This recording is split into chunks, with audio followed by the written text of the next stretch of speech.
Well, he's continued to have a really good season. He escaped Miles the Monster's wrath yesterday.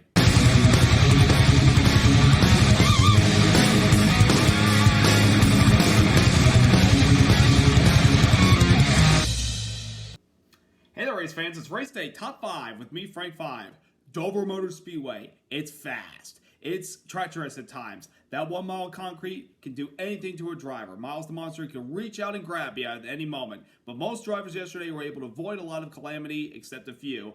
But one driver came out on top and avoid the wrath of the monster. Let's get into all that went down yesterday. Number 1, Hamlin conquers Dover. Denny Hamlin scores his third win of the 2024 NASCAR Cup Series season, winning yesterday's Würth 400 at Dover Motor Speedway, holding off a hard-charging Kyle Larson, Martin Truex Jr., Kyle Busch, and Chase Elliott for the top 5.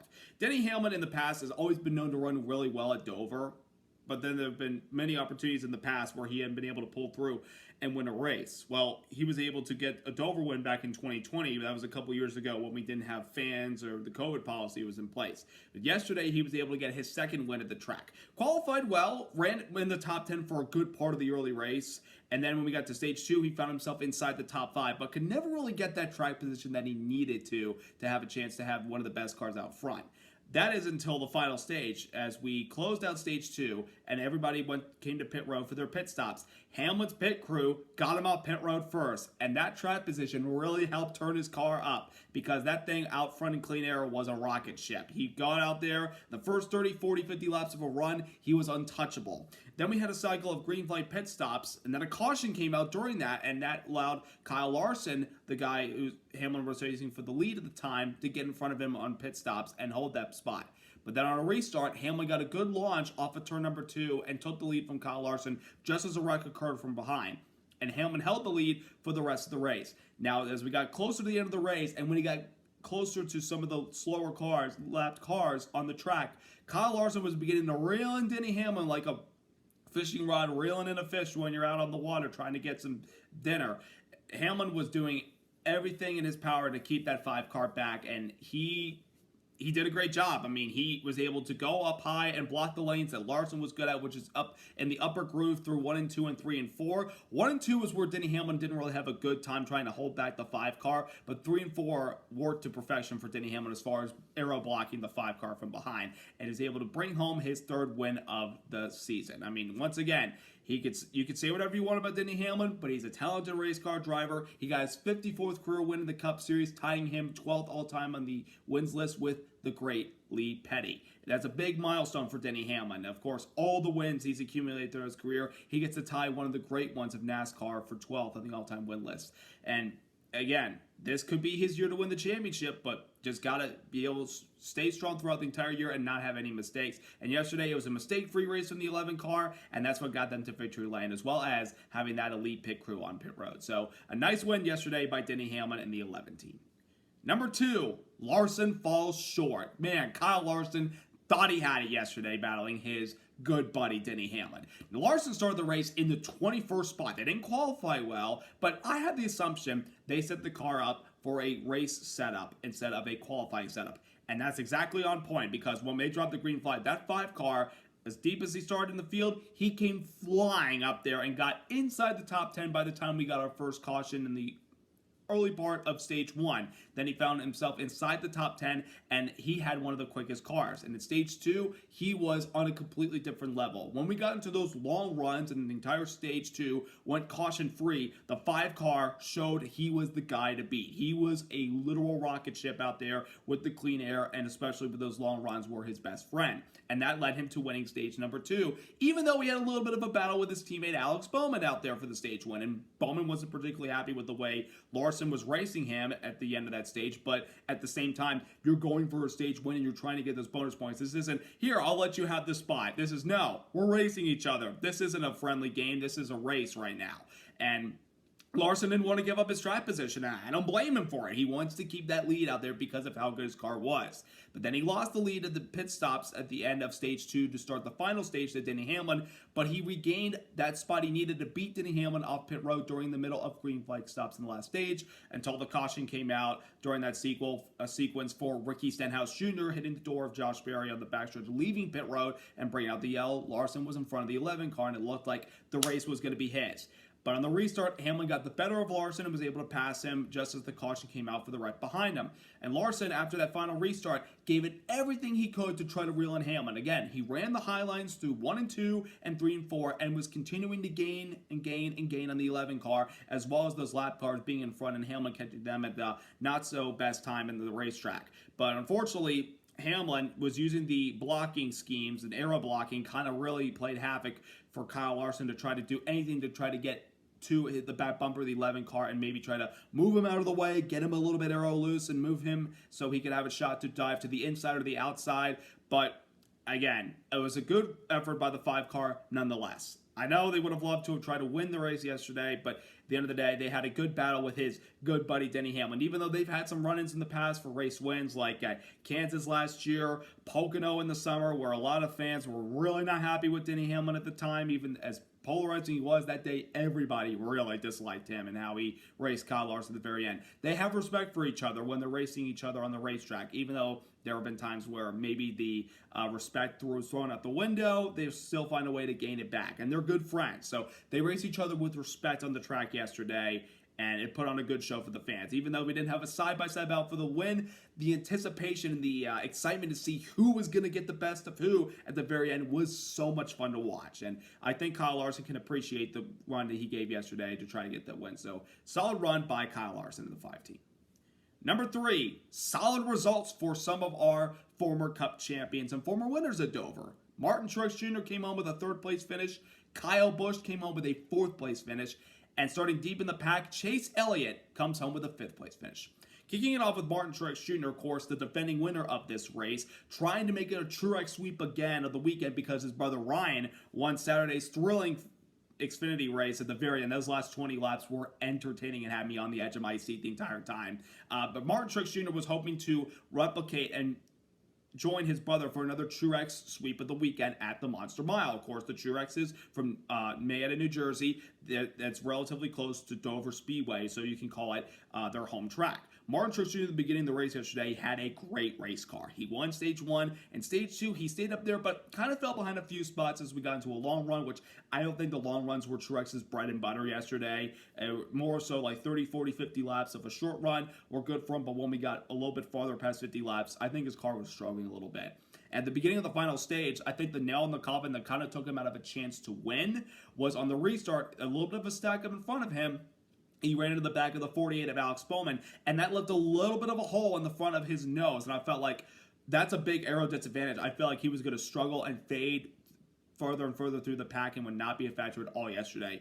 But boy, was I wrong, because that 19 car stayed in the top 5. And again, when you look at the front of the, if you look on the internet and you watch the replay of the race yesterday, how in the world, with that amount of size of a hole that you have in the front of your car, are you able to keep it up in the top 5 and at least have a chance to win the race? That was an impressive job by Martin Truex Jr. and the 19 team. And this is a good run for them because the last few weeks haven't really gone well for him. And, you know, he's a former champion and he's run really well at a lot of the racetracks we go to, but they haven't had a lot of luck for them lately. Yesterday was a good result with the stage win, with the stage points accumulated, and the top 5 to go along with it. I know they're still looking for their first win, but just be patient. They'll break through. They'll get the victory lane sooner rather than later.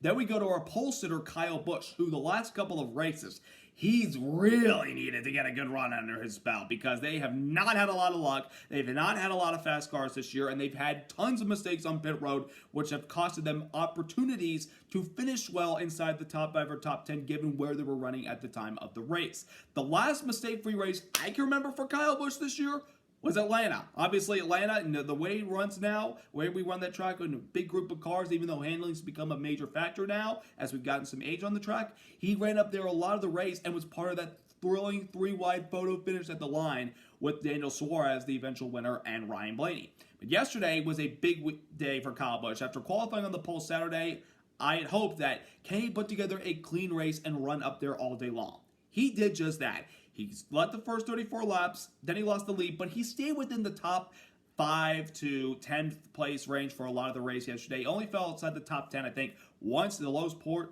of the race that he was 11th. But other than that, he was able to get himself back inside the top 5 because when we had that caution for Ricky Stenhouse Jr. during the green flag pit stop cycle, he was one of the few cars that elected to come down pit road, get some of those tires, and try to get, put a little bit of fresh rubber in his car to maybe try to gain an advantage ahead of some of these guys in front of him that elected not to pit. And that paid dividends to Kyle Busch. He went from 8th all the way up to a 4th place finish. So a good run for Kyle Busch and the 8 team, and they've needed that because the last few weeks, again, things have not gone their way. A good points day yesterday is good enough to help Kyle increase the little point lead that he has over the cutoff line. A matter of time, they'll get back to victory lane. If they could just put some of these races together, Kyle Busch will get back to victory lane and help get RCR out of the slump they've been in lately.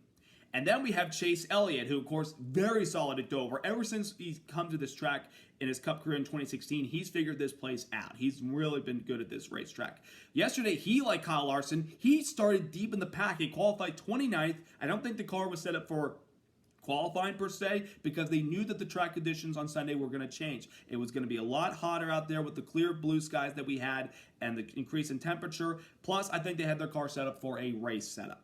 I think the car was set up for a race setup. And that car, like Larson's, came moving up through the field as well. He got to the top 10 at the end of stage number 1, found himself inside the top 5 by the end of stage 2, despite a little smack of the wall off of turn number 4. Didn't necessarily hurt his car nonetheless. But yesterday, final stage, stayed within 4th to 6th place, and eventually came out there with a nice 5th place run. He said that he had a lot of fun out there passing a lot of race cars because, he started 29th, he had to pass a lot of guys, and then he got to the top 10, had to pass a few more guys to at least be part of the conversation at the end of the race. And a solid day for him. And the momentum for the 9 team lately has been on a roll. Ever since the top 10 at Bristol, they've only had 2 finishes outside the top 10. They've had a 5th, a 3rd, of course the win at Texas, and yesterday a 5th place finish.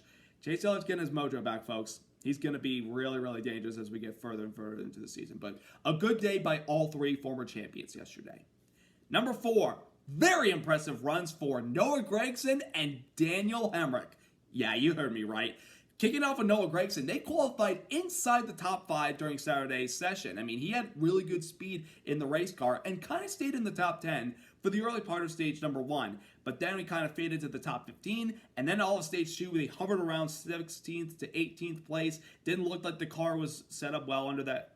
Didn't look like his car was performing well at that time, and it looked like that was where they were going to finish until that caution in the middle of green flag stops in the last stage benefited Noah Gragson because he was able to make that pit stop, and as the caution came out, he was leaving pit road. He did not get lapped, and he was able to stay in the lead lap. He came in, or he stayed out, and maintained his track position up there with a lot of the leaders that had selected to stay out after they completed their pit stop sequence. He found himself inside the top 5 and looked like for a brief moment he was going to back up his 3rd place finish at Talladega last week with a 4th place finish yesterday where he was running in the last few laps. But I think those old tires began to kick in and he started to fade a little bit and got passed by Busch and Elliott and had to settle for 6th. But that's still a really good result. I mean, he has been so impressive this year. Being new to the Stewart-Haas Racing organization, replacing Eric Almirola, who went back to Xfinity to run part-time and just run for wins. This was an opportunity of a lifetime for Gragson to get himself back on track as one of the young up-and-coming stars of NASCAR and give him some confidence with this equipment because last year, with all the stuff that he had on and off the track, it wasn't going his way. This year, things have been a lot better for him. He had the top 10 at the 500, then he had a top 10 at Las Vegas where he ran a lot of that race, and of course the top 5 at Talladega last weekend, and yesterday a 6th place finish for a guy that kind of was in the top 15, 20 for a lot of the race and then got himself a top 10 at the end, and a very impressive run. I mean, again, now he's 21st in the points.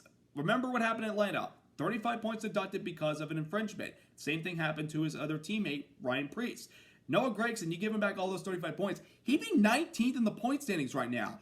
There's a legit chance that he could make the playoffs.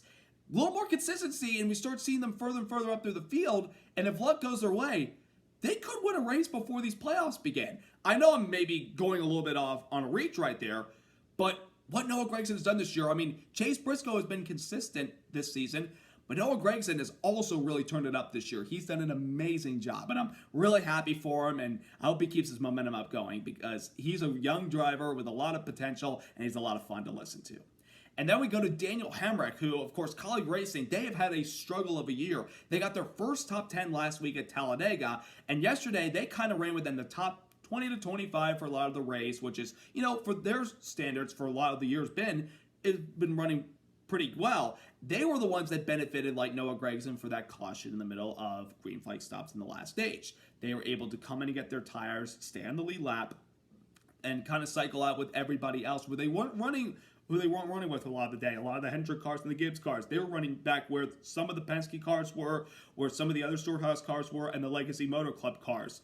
But Hemrick, with that caution, was able to gain a lot of that track position and found himself inside the top 10 at the end of the race yesterday, finishing ninth. A nice run for the 31 team and a former Xfinity Series champion. Good runs by both former stars in the Xfinity Series.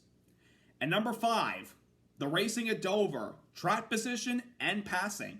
Obviously, track position has mattered at this racetrack because of the high banking, and sometimes there's a little bit of difficult opportunities to try to make some passes out there, especially the further you're up in the field, the better car you're going to have. The deeper in the field you are, your handling is not going to be good at all. And a lot of guys yesterday, when they got up further in the field, like the top 5, 6, 7, 8 cars, had good handling race cars. You're running around 17th, 18th, 19th, 20th, you're not going anywhere. You're probably going to be stuck there for the rest of the race. And a lot of guys yesterday, deep in the field, like Joey Logano, Josh Berry, even though he got a top 15 out of the day yesterday, Jimmy Johnson, who was running the race, obviously he's still getting used to these next-gen cars, didn't really perform well, but at least he finished the race without incident.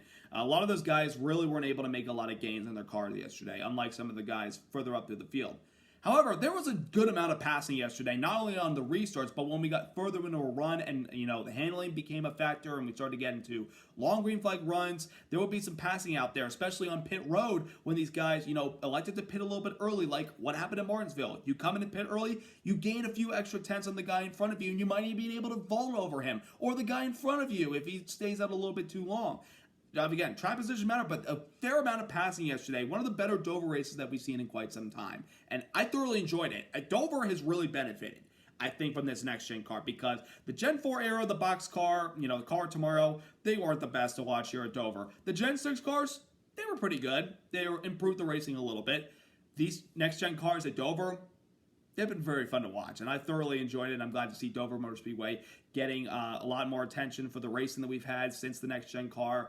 And, the fans have definitely turned out a great crowd yesterday, by the way. Of course, under the blazing sun, nice sun, because the last few years we've had weather impact the weekend. This time, it did not at all. Well, Saturday a little bit for Xfinity, but they still finished the entire distance plus overtime. But yesterday, a full blue sky. Just a great day for racing and good racing in general yesterday. I thoroughly enjoyed it.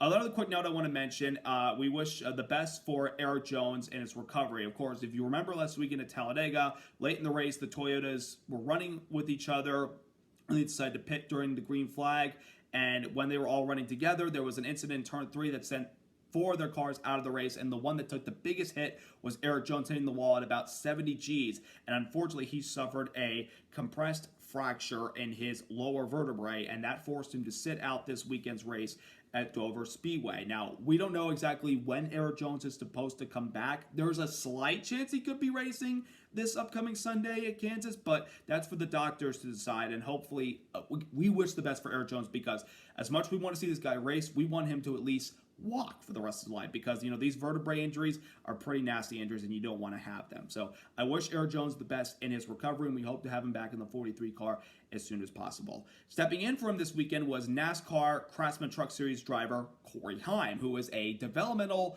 driver, simulator driver for Legacy Motor Club. And he took the green flag yesterday and he did everything he was supposed to do. Bring the car home in one piece, learn about a lot about these next-gen cars because we could see him in the Cup Series in the near future, and at least learn. And, he ran well yesterday. He got within the top 20 at one point. He did a good job. He has a lot of potential to be one of our future stars in NASCAR. He's made a name for himself so far in the Truck Series, even though he doesn't have a championship. He could do it this year, but he did a good job yesterday, and I'd like to tip my cap to Corey Heim for bringing the car home. That lovely, lovely SDP light blue and red car home in one piece, and at least showed a lot of competitiveness out there on the track yesterday. So good job, young man. Now we are off to Kansas. Yes, Dorothy, we're going back home to Kansas with Toto and everybody else. Next weekend, we go to the fun mile-and-a-half track that is Kansas Speedway. I tell you, folks, the last couple years, this mile-and-a-half track has had one of the best racing that we've seen in a long, long time, especially with the next-gen cars. The racing, not only in the restarts, but on the long runs with tire fall-off and different lanes where you can run. This track is so much fun, and I literally enjoy Kansas Speedway. I'd love to get out there one day and see a race. As long as there's not a tornado warning that's going to carry me out to Oz or something, but I'm very excited to see what happens next week. We had some great racing last year. We had the thrilling finish at the end between the two buddies for the win at the very end. Will history repeat itself with that type of finish? I don't know. We shall see. It'll be very entertaining. Will it be Hamlin going back-to-back? 2311 Racing has been very good there in the past, so will we see Tyler Reddick and Bubba Wallace up there battling with the Hendrick and Gibbs boys? We shall see. Going to be very, very fun next weekend in Kansas. So I hope you all have a wonderful week, and I hope you enjoyed the racing yesterday at the Monster Mile. Subscribe, like, and congrats once again to Denny Hamlin and the 11 team on their impressive win at Dover yesterday. Have a great week, everybody. Let's go racing!